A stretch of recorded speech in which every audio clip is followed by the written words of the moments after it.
How does money, I hadn't intended to discuss this, but how do you find, if at all, that money affects the scholarship on Israel and Palestine?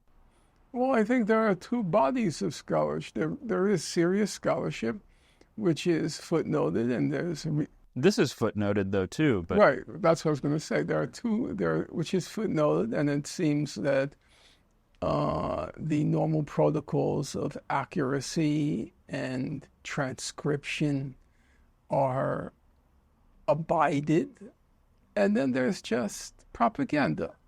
It masquerades often as scholarship, Joan Peters' 1853 footnotes, but it's simply propounded by a propaganda agency in a very crude and vulgar way. And that, to me, I wouldn't call it scholarship. I once wrote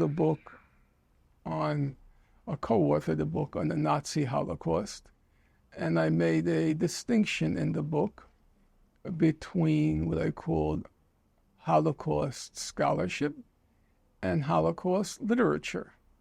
There was a whole body of serious scholarship, a field that was created by Raoul Hilberg with his monumental The Destruction of the European Jews, and successive generations of scholars built on that very sturdy foundation and created a very redoubtable body of scholarship. Now it's mostly done by Germans. Very little. I don't think anything really anymore in the United States because it's no longer a moneymaker. But beside that serious scholarship, there was what I would call Holocaust literature. It was a popular literature designed to serve political and not scholarly ends. And the peak of that Holocaust literature was the famous book by Daniel Jonah Goldhagen called Hitler's Willing Executioners, which was, as Raoul Hilberg put it, quote, it was worthless, but it was a sensational national and then global bestseller. And it was pure nonsense. I had a feeling it was from reading it. I sat down and researched it.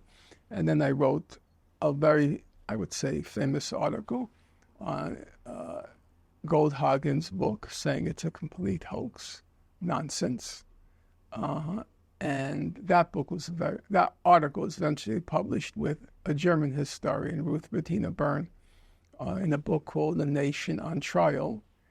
And it was actually named, I was kind of shocked, one of the most important books of the year by the New York Times Book Review. It was the only time I was ever